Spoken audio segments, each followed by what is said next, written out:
F'pajjiżna hawn kważi 400,000 vettura irreġistrata u fuq perjodu ta' sena dawn il-vetturi fit-toroq tagħna żdiedu b'xejn inqas minn 12,350. Skont ċifri maħruġa mill-Uffiċċju tal-Istatistika huma preċiżament 394,955 il-vetturi rreġistrati f'pajjiżna bil-biċċa l-kbira assoluta jkunu karozzi tal-passiġġieri.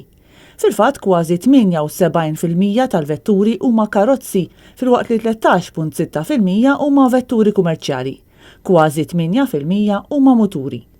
L-istess ċifri maħruġa mill-NSO juru li bejn Lulju u Settembru ta' din is-sena il-vetturi fit-toroq kienu qed jiżdiedu brata ta' 33 kuljum.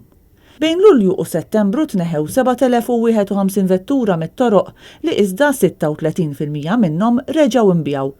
Kważi 32% ġew igaraxxjati u 30% ġew skrapjati. Ma' 60% tal-vetturi kollha fit-toroq jużaw il-petrol u 38.8% jaħdmu bid-diesel. Huma inqas minn 1% l-vetturi hybrid jew li jaħdmu bl-elettriku.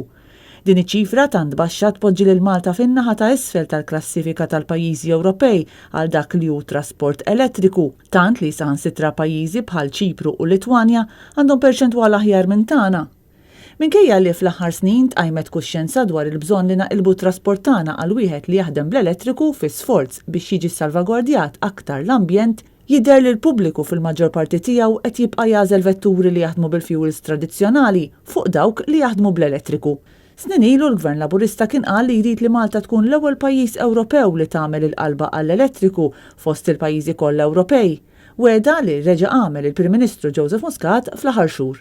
Iżda ċifri tal-NSO qed juru biċ-ċar li din il-politika sa issa għadha biss fl-isħab.